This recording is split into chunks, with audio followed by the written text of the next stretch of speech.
جب صبح میں مجلس ذکر ہوتی ہے، کلمہ طیبہ کے جو فضائل ہیں وہ انگلیوں پہ آپ کو یاد ہونے چاہیے۔ اب آپ زبان سے لا الہ الا اللہ کہہ رہے ہوں، دل میں اور دماغ میں اس کے فضائل ساتھ ساتھ چل رہے ہوں۔ لا الہ الا اللہ افضل الذکر ہے، تیسری بات ہے۔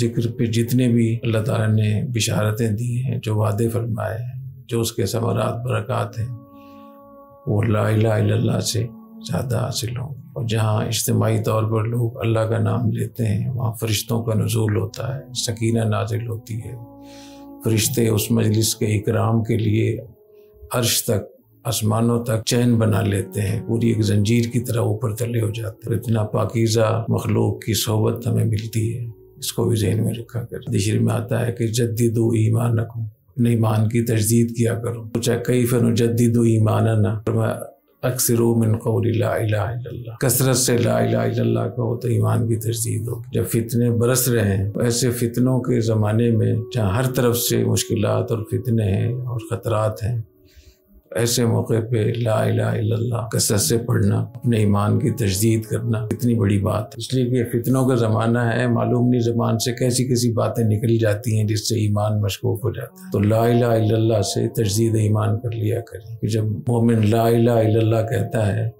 اس کے اور اللہ کے درمیان جو حجاب ہوتے ہیں وہ اٹھ جاتے ہیں۔ اور فرمایا کہ اللہ تعالیٰ آسمان کے دروازے کھول دیتے ہیں حتیٰ یفضی العرش، عرش تک کوئی چیز بیچ میں حائل نہیں ہوتی۔ کتنی بڑی بات ہے۔ تو اجتماعی طور پر جب لا الہ الا اللہ پڑھ رہے ہیں تو سوچیں کہ براہ راست اللہ تعالیٰ سے درخواست کر رہے ہیں، اللہ تعالیٰ کے دربار میں حاضر ہیں۔ لا الہ الا اللہ یہ کلمۃ النجاہ بھی ہے۔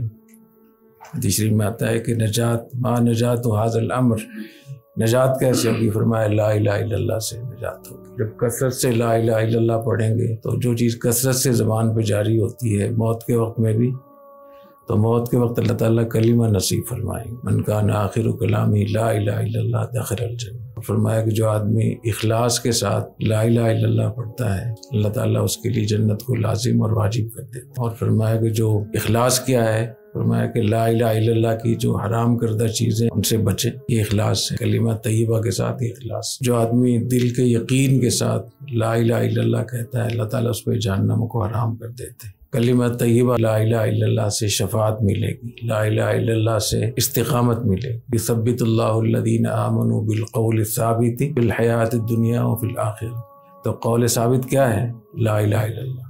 تو جب بھی لا الہ الا اللہ پڑھے، اس نیت سے کہ اللہ تعالیٰ ہمیں استقامت عطا فرمائے، اللہ ہمیں حسن خاتمہ عطا فرمائے، اور دنیا میں بھی استقامت اور آخرت میں بھی۔ جیسی ہماری آنکھیں بند ہوں گی تو بھی اللہ تعالیٰ ہمارے دل کو تھام لیں گے اور وہاں گھبراہٹ نہیں ہوگی۔ اس لیے حدیث میں آتا ہے کہ لا الہ الا اللہ کہنے والے کو، جو لوگ لا الہ الا اللہ والے ہیں، جو کثرت سے لا الہ الا اللہ پڑھتے ہیں، موت کے وقت ان کو وحشت نہیں ہوگی اور قبر میں وحشت نہیں ہوگی۔ اور فرمایا کہ جو آدمی لا الہ الا اللہ پڑھے گا وہ قیامت کی گھبراہٹ سے محفوظ رہے گا۔ اور قیامت کا دن تو بہت لمبا ہوگا۔ وَإِنَّ يَوْمًا عِندَ رَبِّكَ كَأَلْفِ سَنَةٍ مِّمَّا تَعُدُّونَ۔ حدیث شریف میں آتا ہے مومن کے لیے یہ اتنا مختصر سا وقت ہوگا جیسے عصر مغرب کے درمیان وقت۔ اتنا مختصر وقت ہوتا ہے، نہ کھیلنے والوں کا دل بھرتا ہے، نہ پکنک والوں کا دل بھرتا ہے، بس ایک تھوڑا سا وقت ہوتا ہے اور اسی میں تھوڑی دیر میں سورج غروب ہو جاتا ہے۔ تو ایمان والوں پر اتنا 50,000 سال کا وقت ہوتا ہے، یہ اتنے ہوگا جیسے عصر مغرب کے درمیان ہوتا ہے۔ اور شفاعت اس سے نصیب ہوگی۔ کلمہ طیبہ سے حضور اکرم صلی اللہ علیہ وسلم کی، کلمہ طیبہ سے حضور اکرم صلی اللہ علیہ وسلم کی رفاقت نصیب ہوگی۔ احب الکلام الی اللہ لا الہ الا اللہ۔ اللہ تعالیٰ کو تمام کلام میں سے جو محبوب کلام ہے وہ لا الہ الا اللہ، سبحان اللہ، الحمدللہ، اللہ اکبر۔ تو اتنی بڑی نعمت اللہ تعالیٰ ہمیں عطا فرماتے ہیں روزانہ، تو اس کا ہمیں احترام کرنا چاہیے، اکرام کرنا چاہیے۔ اور لا الہ الا اللہ سے گناہ بھی معاف ہوتے ہیں۔ افضل الحسنات بھی ہے، افضل الحسنات لا الہ الا اللہ۔